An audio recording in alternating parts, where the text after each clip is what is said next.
Out of control ہو جائے گی چیز. تو سچویشن آج بھی ہم دیکھیں 2003 سے لے کے عراق کی سچویشن اسٹیبل تو نہ ہو سکی. جو اس وقت ترقی کی صورتحال تھی وہ اب بالکل نہیں رہی عراق میں. اب اس وقت ایک مڈل ایسٹ کا ایک یہ کنٹری ہوتی تھی جہاں بہت سے لیبر، ایون پاکستانی لیبر بھی جاتے تھے عراق، لیکن اب وہ چیز نہیں رہی وہاں پہ. اب یہ یو اے ای قطر کی طرف لوگ جا رہے ہیں.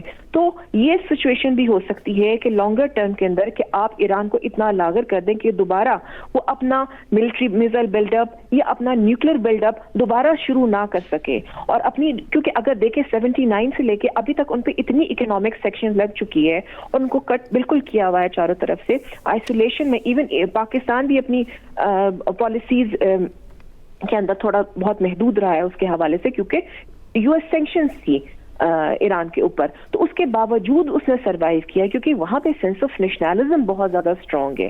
وہاں پہ جو ایک مائنڈ سیٹ ہے، ایک ایرانین جسے کہتے ہیں نا، بیک گراؤنڈ ہے یا ان کی سویلائزیشنل بیک گراؤنڈ، وہ بہت اسٹرانگ ہے. وہ اپنے آپ کو سوورن نیشن سمجھتے ہیں، جس کی وجہ سے انہوں نے یہ سروائیو کیا. دو وہاں کی جو ایشوز ہیں بیسکلی جو ایک ریلیجیس ایکسٹریمزم ہے اور ایک جو ماڈرن بیسکلی کلیش آف تھا، تو یہ تو ہر اسٹیٹ میں ہوتا ہے.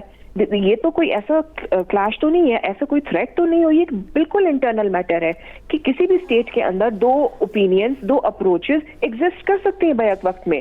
تو یہ تو ایسا ان کا انٹرنل ایشو ہے کہ وہاں کے جو لوگ ہیں. باقی اکنامک ایشوز اور جو سروائیول کا ایشو وہاں پہ آیا ہے پچھلے دونوں، تو وہ بھی آپ کو پتا ہے کہ سینکشنز ان پہ اتنے سیویئر اتنے سالوں، اس کے باوجود انہوں نے جو ہے وہ فلرش کیا ہے، سروائیو کیا ہے، بہت اچھی طرح سے سروائیو کیا ہے پچھلے 79 سے لے کے اب تک اس ریولیوشن میں. اب یہ بھی بہت سی باتیں آ رہی ہیں کہ بہت سے ایسے گروپس ہیں وہ چاہتے ہیں کہ جو پریویس ریجیمز تھے وہ بھی واپس آ جائیں. لیکن اگر آپ ہسٹری کو تھوڑا سا بھی دیکھیں تو رضا شاہ پہلوی کی حکومت کیا تھی؟ صرف ایک 40 سال کی. اس سے پہلے اس کے فادر تھے، اس سے پہلے جو تھی وہ ڈائنیسٹی چل رہی تھی. اس کے فادر اور رضا شاہ پہلوی، یہ دو لوگ تھے جو بیسکلی اس حکومت میں آئے ہیں اور 40 ایئرز ان کا سارا ٹینیور رہا ہے.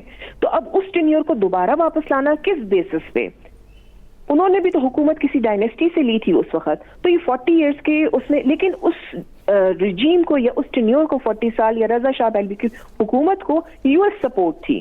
اس ریجن کے اندر آپ ایسی ایک کنٹری جو بیسکلی آپ کے انٹرسٹ کو سپورٹ کرے یا اس کو جو ہے پروٹیکٹ کریں، اس طرح کی بیسکلی پالیسیز. اب اگر ہم بات کرتے ہیں گریٹر اسرائیل کی، تو اس کا مطلب یہ نہیں ہے کہ گریٹر اسرائیل جو ہے وہ کہ اپنی ٹیریٹری کو بڑھا دے گا. گریٹر اسرائیل کا مطلب یہ ہے کہ آپ اپنے انفلوئنس کو بڑھائیں گے، آپ کلائنٹ رجیمز لے کے آئیں گے.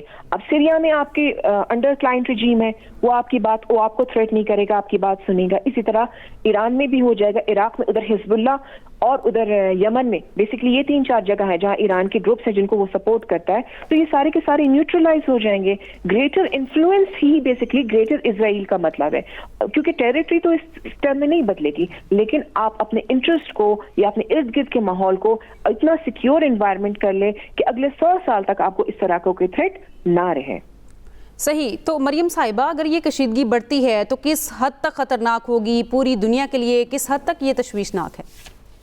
یہ کشیدگی تو ڈیفینیٹلی اس طرح سیٹ اسائڈ نہیں ہوگی، کیونکہ جو ابھی اتھارٹیریو قسم کی اسپیچ تھی اور اگریسو اسپیچ تھی ڈونلڈ ٹرمپ کی، جو بیسکلی وہ مائٹ از رائٹ کی بات کر رہا تھا کہ جو ہم کر رہے ہیں وہ بالکل 100% ہے، اور اس کی بیسس کوئی ایسی کوئی انہوں نے لاجیکل یا بہت سویر ایشو یا کوئی ایسا کوئی چیز نہیں انہوں نے چیلنج بتایا کہ یہ ہم جو ہے جس کی وجہ سے ہم یہ اٹیک کر رہے ہیں.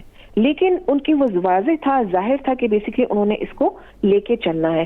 انٹل انلیس اگر یو ایس انٹرنل جو ہے نا ان کی اندر انٹرنل اس کے اگینسٹ کوئی یعنی اس کے اگینسٹ لوگ نہ جائیں اور اس کو روکنے کی کوشش کریں، اور ڈونلڈ ٹرمپ کو یہ سپورٹ نہ ملے internal lobbies, U S lobbies سے کہ آپ غلط کر رہے ہیں. بیسکلی یو ایس انٹرسٹ میں یہ نہیں ہے، کیونکہ اکنامک ایشوز بھی تو اس وقت یو ایس فیس کر رہا ہے.